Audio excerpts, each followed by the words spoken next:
হস্তমৈথুন করলে কি শরীর দুর্বল হয়ে যায়? বিয়ে করার পরে সমস্যা হয়? এই নিয়ে অনেকের মনেই ভয় কাজ করে। নমস্কার, আমি লাকি রয়। হস্তমৈথুন নিয়ে সমাজে অনেক ভুল ধারণা রয়েছে। স্বাভাবিক মাত্রায় হস্তমৈথুন সাধারণত ক্ষতিকর নয়, কিন্তু যদি এটা অতিরিক্ত হয়ে যায় তখন কিছু সমস্যা দেখা দিতে পারে, যেমন মানসিক আসক্তি, অতিরিক্ত ক্লান্তি, কাজে মনোযোগ কমে যাওয়া অথবা বাস্তব সম্পর্কের প্রতি আগ্রহ কমে যাওয়া। অনেক সময় অতিরিক্ত পর্ন দেখার অভ্যাসও এর সঙ্গে জড়িত থাকে। তাহলে কি করবেন? নিজের রুটিন ঠিক করুন, ব্যায়াম করুন, অতিরিক্ত একা থাকা কমান, পর্ন দেখার অভ্যাস নিয়ন্ত্রণ করুন। তাহলে কি খাবেন?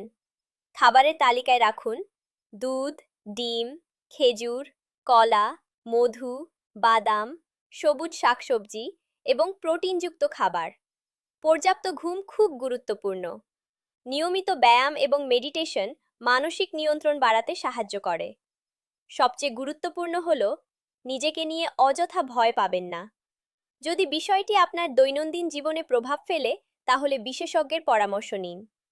এরকম আরও ইনফরমেশন পেতে এবং ভিডিও ভালো লাগলে পেজটি লাইক করুন এবং ইউটিউবে সাবস্ক্রাইব করুন ডক্টর ডায়েরি চ্যানেলটি।